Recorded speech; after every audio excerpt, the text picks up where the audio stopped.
अथ तृतीयोऽध्यायः भगवान के अवतारों का वर्णन।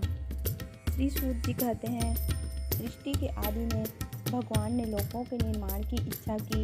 इच्छा होते ही उन्होंने महतत्व आदि से निष्पन्न पुरुष रूप ग्रहण किया। उसमें 10 इंद्रियां, एक मन और 5 भूत, ये 16 कलाएँ थीं। उन्होंने कारण जल में शयन करते हुए जब योग निद्रा का विस्तार किया, तब उनके नाभि सरोवर में से एक समय प्रकट हुआ और उस समय से प्रजापतियों के अधिपति ब्रह्मा जी उत्पन्न हुए। भगवान के उस विराट रूप के अंग प्रत्यंग में ही समस्त लोकों की कल्पना की गई है। वह भगवान का विशुद्ध तत्वमय श्रेष्ठ रूप है। योगी लोग दिव्य दृष्टि से भगवान के उस रूप का दर्शन करते हैं। भगवान का वह रूप हजारों पैर, जांघें, भुजाएं और मुखों के कारण अत्यंत विलक्षण है। इसमें सहस्रों सिर, हजारों कान, हजारों आँखें और हजारों नासिकाएं हैं। हजारों मुकुट, वस्त्र और कुंडल आदि आभूषणों से वह उल्लासित रहता है। भगवान का यही पुरुष रूप, जिसे नारायण कहते हैं, अनेक अवतारों का अक्षय कोश है। इसी से सारे अवतार प्रकट होते हैं। इस रूप के छोटे से छोटे अंश से देवता, पशु पक्षी और मनुष्य आदि योनियों की सृष्टि होती है।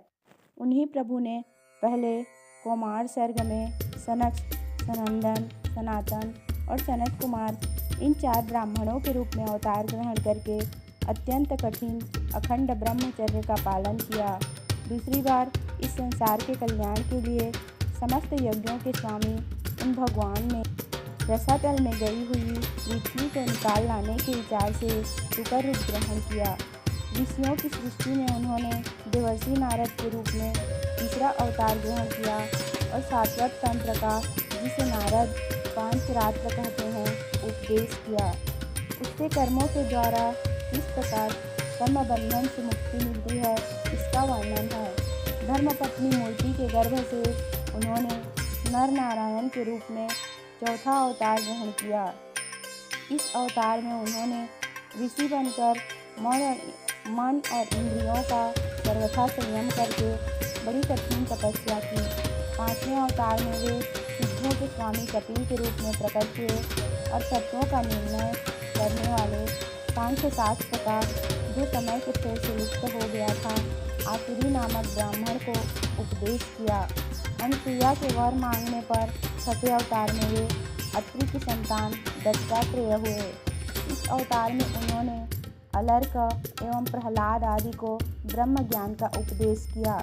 7वीं बार रुचि प्रजापति की आकुति नामक पत्नी से यज्ञ के रूप में उन्होंने अवतार ग्रहण किया और अपने पुत्र याम आदि देवताओं के साथ स्वयंभू मनवंतर की रक्षा की। राजा नाभि की पत्नी मेरु देवी के गर्भ से ऋषभ देव के रूप में भगवान ने 8वां अवतार ग्रहण किया। इस रूप में उन्होंने परमहंसों का वह मार्ग, जो सभी आश्रमियों के लिए वंदनीय है, दिखाया। ऋषियों की प्रार्थना से 9वीं बार वे राजा पृथु के रूप में अवतीर्ण हुए। शौनक आदि ऋषियों इस अवतार में उन्होंने पृथ्वी के समस्त औषधियों का दोहन किया था। इससे यह अवतार सबके लिए बड़ा ही कल्याणकारी हुआ।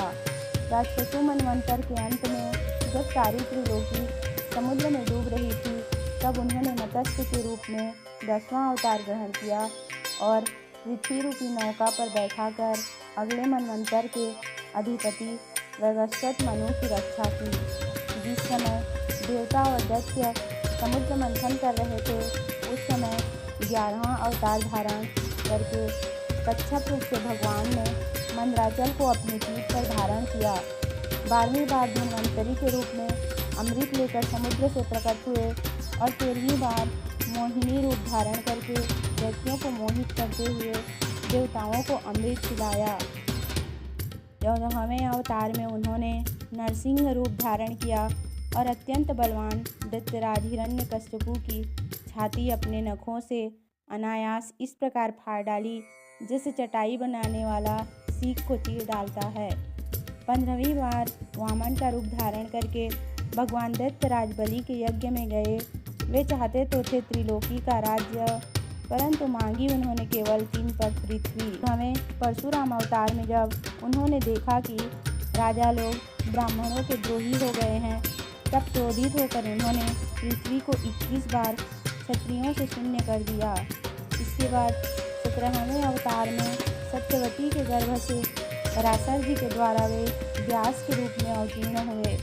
उस समय लोगों की समझ और धारणा शक्ति कम देखकर आपने वेद रूप वृक्ष की कई शाखाएं बना दी। 18वीं बार देवताओं का कार्य संपन्न करने की इच्छा से उन्होंने राजा के रूप में राम अवतार ग्रहण किया और सेतु बंधन, रावण वध आदि वीरतापूर्वक बहुत सी लीलाएं की। 19वें और 20वें अवतारों में उन्होंने यदुवंश में बलराम और श्री कृष्ण के नाम से प्रकट होकर पृथ्वी का भार उतारा। इसके बाद कलयुग आ जाने पर मगध देश में देवताओं के द्वेषी दैत्यों को मोहित करने के लिए अजन के पुत्र रूप में आपका बुद्ध अवतार होगा। इसके भी बहुत पीछे जब कलयुग का अंत समीप होगा और राजा लोग प्रायः लुटेरे हो जाएंगे, तब जगत के रक्षक भगवान विष्णु यश नामक ब्राह्मण के घर कल्कि रूप में अवतीर्ण होंगे। शौनक आदि ऋषियों जैसे अगाध सरोवर से हजारों छोटे छोटे नाले निकलते हैं, वैसे ही सत्वनिधि भगवान श्री हरि के असंख्य अवतार हुआ करते हैं। ऋषि, मनु, देवता, प्रजापति, मनुपुत्र और जितने भी महान शक्तिशाली हैं, वे सब के सब भगवान के ही अंश हैं। ये सब अवतार तो भगवान के अंशावतार अथवा कलावतार हैं, परंतु भगवान श्री कृष्ण तो स्वयं भगवान ही हैं। जब लोग दैत्यों के अत्याचार से व्याकुल हो उठते हैं, तब युग युग में अनेक रूप धारण करके भगवान उनकी रक्षा करते हैं। भगवान के दिव्य जन्मों की यह कथा अत्यंत गोपनीय रहस्यमयी है। जो मनुष्य एकाग्र चित्त से नियम पूर्वक सायंकाल और प्रातःकाल प्रेम से इसका पाठ करता है, वह सब दुखों से छूट जाता है। प्राकृत स्वरूप रहित चिन्मय भगवान का जो यह स्थूल जगदाकार रूप है, वह उनकी माया के महत्व आदि गुणों से भगवान में ही कल्पित है। जैसे बादल वायु के आश्रय रहते हैं और घुसरपना धूल में होता है, परंतु अल्पबुद्धि मनुष्य बादलों का आकाश में और घुसरपने का वायु में आरोप करते हैं, वैसे ही अविवेकी पुरुष सबके साक्षी आत्मा में स्थूल विश्व रूप जगत का आरोप करते हैं। इस स्थूल रूप से परे भगवान का एक सूक्ष्म अव्यक्त रूप है, जो न तो स्थूल की तरह आकार आदि गुणों वाला है और न देखने सुनने में ही आ सकता है। वही सूक्ष्म शरीर है। आत्मा का आरोप या प्रवेश होने से यही जीव कहलाता है और इसी का बार बार जन्म होता है। उपयुक्त सूक्ष्म और स्थूल शरीर अविद्या से ही आत्मा में आरोपित हैं। जिस अवस्था में आत्मस्वरूप के ज्ञान से यह आरोप दूर हो जाता है, उसी समय ब्रह्म का साक्षात्कार होता है। तत्वज्ञानी लोग जानते हैं कि जिस समय यह बुद्धि रूपा परमेश्वर की माया निवृत्त हो जाती है, उस समय जीव परमानंदमय हो जाता है और अपनी स्वरूप महिमा में प्रतिष्ठित होता है। वास्तव में जिनके जन्म नहीं है और कर्म भी नहीं है, उन हृदयेश्वर भगवान के अप्राकृत जन्म और कर्मों का तत्वज्ञानी लोग इसी प्रकार वर्णन करते हैं, क्योंकि उनके जन्म और कर्म वेदों के अत्यंत गोपनीय रहस्य हैं। भगवान की लीला अमोघ है। वे लीला से ही इस संसार का सृजन, पालन और संहार करते हैं, किंतु इसमें आसक्त नहीं होते। प्राणियों के अंतःकरण में छिपे रहकर ज्ञानेंद्रिय और मन के नियंता के रूप में उनके विषयों को ग्रहण भी करते हैं, परंतु उनसे अलग रहते हैं। वे परम स्वतंत्र हैं। ये विषय कभी उन्हें लिप्त नहीं कर सकते।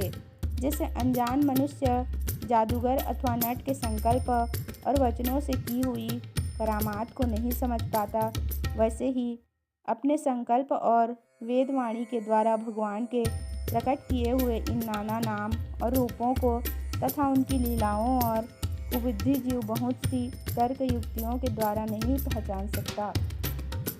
चक्रपाणी भगवान की शक्ति और पराक्रम अनंत है। उनकी कोई था नहीं पा सकता। वे सारे जगत के निर्माता होने पर भी उससे सर्वथा परे हैं।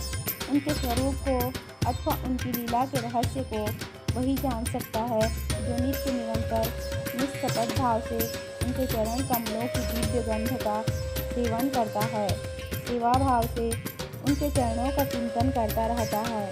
सौनक आदि ऋषियों, आप लोग बड़े ही सौभाग्यशाली तथा धन्य हैं, जो इस जीवन में और विघ्न बाधाओं से भरे इस संसार में समस्त लोकों के स्वामी भगवान श्री कृष्ण से वह सर्वात्मा आत्मभाव, वह अनिवर्चनीय अनन्य प्रेम करते हैं, जिससे फिर इस जन्म मरण रूप संसार के भयंकर चक्र में नहीं पड़ना होता। भगवान वेदव्यास ने यह वेदों के समान भगवत चरित्र से परिपूर्ण भागवत नाम का पुराण बनाया है। उन्होंने इस चालध्य कल्याणकारी और महान पुराण को लोगों के परम कल्याण के लिए अपने आत्मज्ञान शिरोमणि पुत्र को ग्रहण कराया। इसमें सारे वेद और इतिहासों का सार संग्रह किया गया है। सुखदेव जी ने राजा परीक्षित को यह सुनाया। उस समय वे परम ऋषियों से घिरे हुए आमरण अनशन का व्रत लेकर गंगा तट पर बैठे हुए थे। भगवान श्री कृष्ण जब धर्म ज्ञान आदि के साथ अपने परम धाम को पधार गए, तब इस कलयुग में जो लोग अज्ञान रूपी अंधकार से अंधे हो रहे हैं, उनके लिए यह पुराण रूपी सूर्य इस समय प्रकट हुआ है। सौनक आदि ऋषियों, जब महातेजस्वी श्री सुखदेव जी महाराज वहाँ इस पुराण की कथा कह रहे थे, तब मैं भी वहाँ बैठा था। वहीं मैंने उनकी कृपापूर्ण अनुमति से इसका अध्ययन किया। मेरा जैसा अध्ययन है और मेरी बुद्धि ने जिस प्रकार इसको ग्रहण किया है, उसी के अनुसार इसे मैं आप लोगों को सुनाऊंगा।